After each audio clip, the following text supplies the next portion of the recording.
back in time to March 2020. Ugh, pass. Corona-safe border closures, social distancing and capacity limit measures are introduced, converting Australia's music and live event culture into cancelled culture, literally overnight. That's right, $15 billion industry lost 90% of its revenue, predicted to recover well after 2024 due to hindered vaccination rollouts, travel restrictions and low business sentiment. To understand the impacts and future prospects for live music in Australia, further, we are joined by crew manager Weasle from Gig Power. Hey, welcome Weasle. Hey guys, how are you? Yeah, good. Great. How are you? Come in and take a seat. Thank you. Oh, Oops. oops, sorry. Knocking the set all over the place. So, hello, Weasle. Lovely to have you here. Thank you. Start with the first question. Ironically, during lockdown, the top album was Violent Soho's Everything Is A-OK, which clearly it wasn't. Yeah, exactly. Yeah. How are you, Weasle, and how is Gig Power adapting to the pandemic? It's been tough. It's been really tough. In actual fact, soul destroying. The day that it all happened, I've nicknamed Black Friday, which was the 13th of March, Friday the 13th of March 2020. And as soon as the government announced that the Grand Prix was cancelled, by the end of the day, our full whiteboard, which had, 2 months worth of work penciled in on it, was empty. Looked like a blizzard had hit it. So the first thing that happened was we had to pull a show out of the Grand Prix, which was Robbie Williams. We had 180 odd staff re-rostered to get all that gear out. And then once that was done, that was the end of it. Yeah, I remember the Friday the 13th was also the day they announced comedy festivals cancelled, venue capacity was absolutely axed, and so the industry received several $1 billion in core funding relief for crisis relief, JobMaker, JobKeeper, and business cash flow payments, just to name a few. So what effects have those cash injections actually had? Okay, thankfully, JobKeeper helped out a number of our staff. Unfortunately, not all of our staff met the criteria to pick up those payments, which was unfortunate. But, our main core of people, we managed to look after through JobKeeper.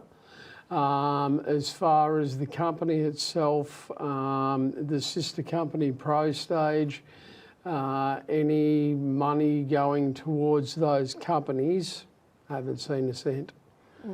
And a number of production houses across Melbourne are in the same boat, lighting houses, sound houses, that sort of thing. They got JobKeeper for their staff. That was it. Yeah. And it must have been a lifesaver for those who got it. But then how has ending, I guess, the JobKeeper wage subsidy scheme impacted the industry recovery? Well, it's hampered it more than anything else. Yeah. As we were coming towards the end of JobKeeper, we put the word out amongst our staff, speak to your state member, speak to your federal member, whatever you can do, get the word out there that you guys are hurting, because we're all hurting. So I spoke to the state government and it was basically like speaking to an answering machine. Would have got more sense out of it. So I moved on to my federal member, who did say she was interested, and that was one of her sort of pet things that that she wanted to take on the floor. So they got me to fire off an email just with how it's affected us, how it's going to affect our staff, etc., etc. And part of that was read out on the floor of Parliament, which was great, but it fell on deaf ears, you know. Yeah. So what have the guys been doing? Whatever they can do, you know. I'm a barista now, you know. I deliver shower screens. I do this, I do that, you know. I mean, everyone's got to pay the rent, got to feed the kids, got to keep the car on the road, that sort of thing. So they're all doing what they have to do to try and make ends meet. Yeah, and given that over 80,000 performance jobs were lost and, you know, so many are worried about sector stability in a sector that is already really unstable and, you know, 3 in 5 workers have considered leaving. Weasle, how sensible is it to pursue a career in the arts right now? Right now, just put it on hold. Yeah. Really. I mean, if you've got anything else going on, focus on that until we come out of this, because there is really nowhere to go right now. You know, we've got interest all the time coming into the office via email, via our Facebook page, you know, phone calls. You know, I really want to get into the industry. I've just finished this sound course, or I've just finished this production course. I really want to get into the industry. It's like, now's not the right time, man, because we've got nothing for you, you know. Where it should be, right. We'll see you next Wednesday. We'll do an induction. We'll talk through, you know, what venue inductions and that sort of thing you need to do. Make sure that you've got your safety gear and everything squared away, and off we go. But yeah, it's not happening. Yeah, and I imagine snap lockdowns and restrictions have made it even worse. It's been making it terrible for over a year. So what impact might these disruptions have on talent retention in Australia?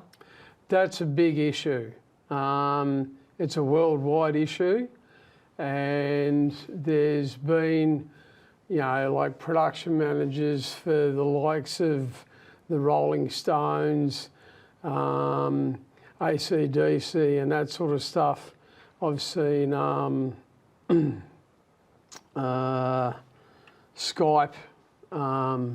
Skype meetings between these guys going, well, when we actually do come back, we need to make sure that my tour doesn't hit the same city as your tour at the same time, because these guys won't have enough people. We can guarantee it. Now that's not Melbourne versus Sydney or anything like that. This is worldwide, you know. And these guys have been talking about it since, you know, this time last year. What are we going to do about it? Well, a lot of our regular guys are like, okay, I'll just go out and do what I have to do until the ball starts rolling again, and then I'll go back to gig power, which is great. There's going to be a percentage of guys that just turn their back on the industry, even though they love it, because that's why we're there. It's our soul, you know, and turn their back on their industry, and you know, it's like, okay, well, I'm doing this now. So, you know, it's more structured, it's more permanent. I can guarantee the missus that I can cover the bills, that sort of thing. We need to bring new talent in as well, you know, and get them trained up you know, make sure they got their safety gear and all that sort of thing, and, you know, become part of the team. But we need our core part of the team to look after our newer guys so that information flow happens down and these guys, you know, start coming on up. Yeah. But it all depends on how many people, you know, we sort of get back, you know, when the powers that be let us. And I suppose that the venue capacity restrictions must be a massive sort of like barrier, you know, because if 3 and 4 traders are predicting they'll be gone by mid-year because of these restrictions, what could they mean for live music? Yeah, well, I mean, the Forum Theatre's a classic example. We worked there all year. We haven't worked in there since March last year because of the restrictions. You know, it's too expensive to put the show on for the promoter, you know, that sort of thing. And to cover the costs of that show, well, instead of just doing one night, now we need to do 4 nights, but the 4 nights don't work with the schedule we've got for the tour. So it's just banging heads all the time. And is this partly the reason why live music didn't go ahead, but football still managed to go ahead, or sports still managed to go ahead? I think the football sort of went ahead because someone kicked a couple of suitcases of cash under the right table and Yeah. Yeah. But yeah, live music, there is no live music. You know, there's pub shows where local bands are doing their thing, and God bless their cotton socks, you know. Michael Gudinski, God rest his soul, at the start of the year, he put a couple of shows together where it was like, you know, we're stronger together. Yeah. So, yes, it was audience limited with limited patrons and also your distancing and that sort of stuff. But he just went out on a limb going, the people need this. Yeah. You know. And it must be like even more, I guess, even more difficult for those little pub bands. It's a shame because the industry right now is so difficult for people trying to break into it and who don't have a lot of resources and who don't have, you know, the big name and the big manager and the big everything, isn't it? Yeah. Yeah, well, I mean, most acts around the world are on, you know, hiatus. Yeah. They're just like, well, there's no touring, so we'll go into the studio and do an album. Yeah. You know, that sort of thing. Though some bands didn't exactly go on hiatus either, so some bands were able to tour. Is that a funding or is that a restriction thing that allowed them to do so? The bands that have So like Tame toured Impala? sort of recently. Yeah. Look, it comes down to fitting into the gap, really. Yeah.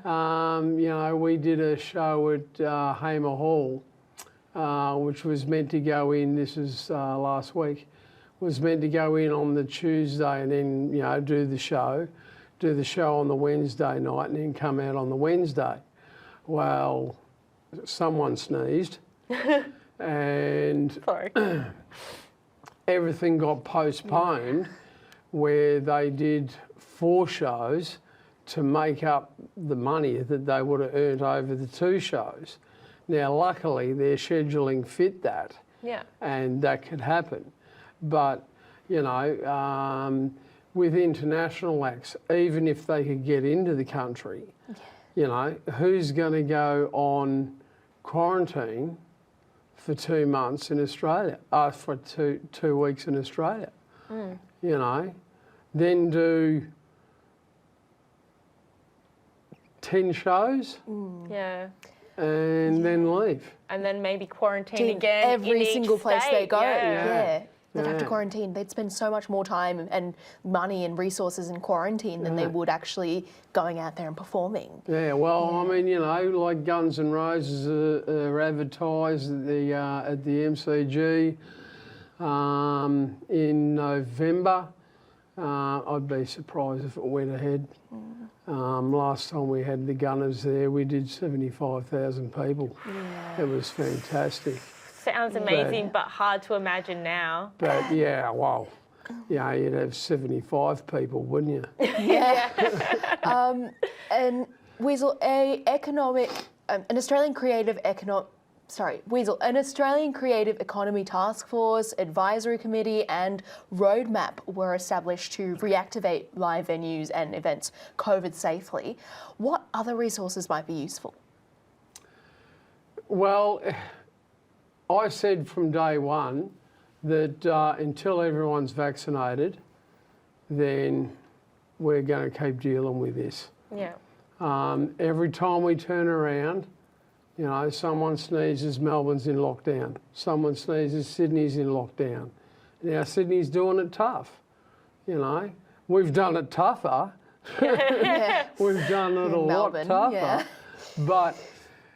But in saying that, it's not point scoring. It's just we need to be vaccinated.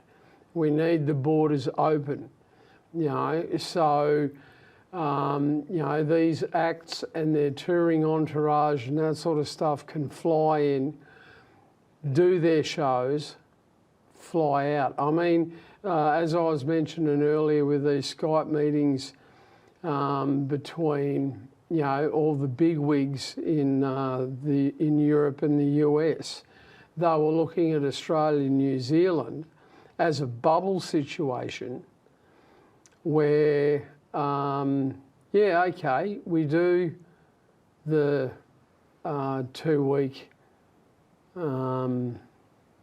Quarantine. Yeah, thank you.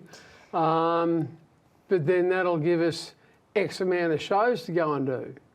You know, now because of what's happened since, that hasn't happened.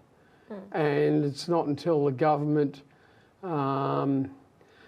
it all comes down to vaccine, I'm afraid. It's not until we get the majority of people vaccinated that the borders will lift. Once the borders lift, those people can come through, those acts can come through, their touring entourage can come through. Then we're starting to look at a more normal situation. Yeah. But until then... Yeah. Well, 1 in 2 patrons have said that they won't attend an outdoor gig due to safety or loss of atmosphere these days with the restrictions happening. Yeah, and to find ways to tour, performers are definitely getting more creative, taking on inspo from Meals on Wheels, Microsoft, and even the Humble Drive-In. Yeah, so, like, we all miss moshing. What do you think gigs in the future are really going to look like, provided ideally we're all vaccinated? Look, there is, I feel that there is a chance we can get back to what we had, you know, or very close to, you know. And the funny thing is Joe Public has kind of been a bit quiet on this. You know, as you said, we're talking a $50 billion industry, right? When it comes to disaster and everything in the past, you know, with bushfires, with floods and that sort of stuff, you know, the entertainment industry is the first one to put their hands up and go, let's do a show. Yeah, let's As we saw at the start of last year with Yeah. the summer bushfires. Yeah, exactly. Done a bunch of shows at the MCG and that sort of stuff, you know, sound relief and everything, you know, to help those guys out that, you know, were affected. Sound relief was awesome, by the way. Yeah, no, it was, right up until it rained. But, Yeah. But, yeah, so everyone there really enjoyed the show, you know, the whole box and dice.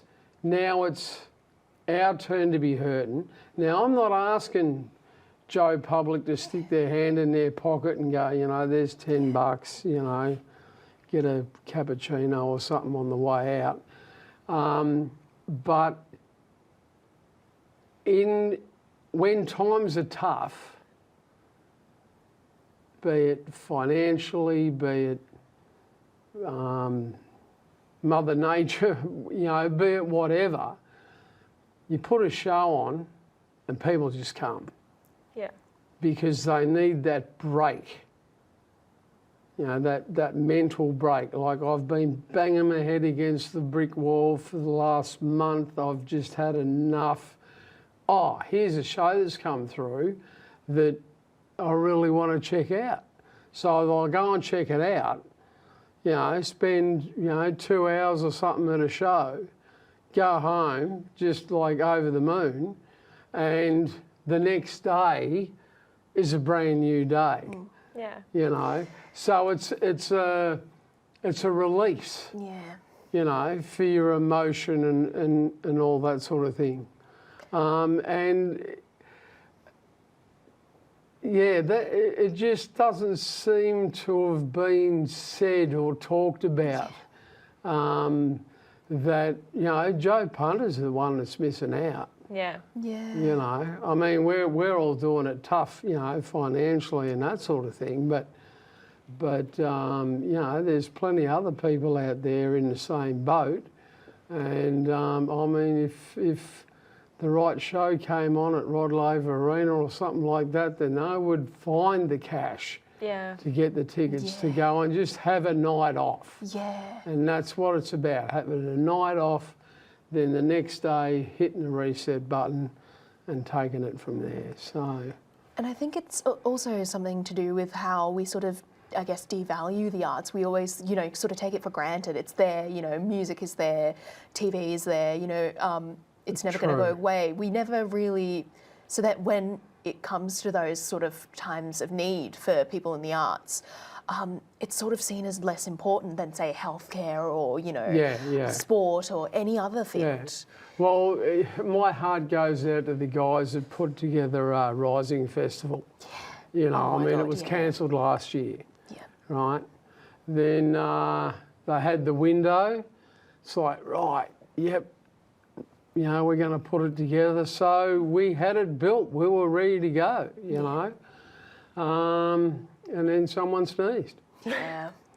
And that was the end of that, you know. So, you know, who needs to go out and have a good time? The guys from Rising Festival, I reckon. But I guess on the bright side, I mean, as much of a bright side as you can sort of take, a lot of creatives have used this sort of isolation period to write, you know, new material or even release stuff online or upskill. And I guess what positives might come from that? Oh, well, you know, you're just honing your abilities, aren't you? You know, and at the end of the day, it's great, you know, that they can, you know, hone their skills a bit more, you know, get online and do stuff, Skype online, and all that sort of thing. But on our side of the fence, you can't really Skype unload a truck. Yeah. Or Skype load a truck, you know. Not yet. Wait till virtual reality comes along. Yeah. But, you know, so yeah, I mean, it's a hard physical job, and everyone that's involved knows that. Yeah. And that's a part of the attraction. You know, you do your 12-hour day or whatever it is, and you know at the end of the day, yeah, I built that. Yeah. You know, and there's 5,000, 10,000, 20,000. 75,000 at the G. Yeah, 75,000 people banging on the door to get in because they want to see what you built. Yeah. You know, and that's cool. Yeah. Well, That's cool. hopefully the show goes on for you and your team. Thank you so much for joining us today and giving us an insight into the industry. You're welcome. Thanks for Thank having you me. so much. Yeah.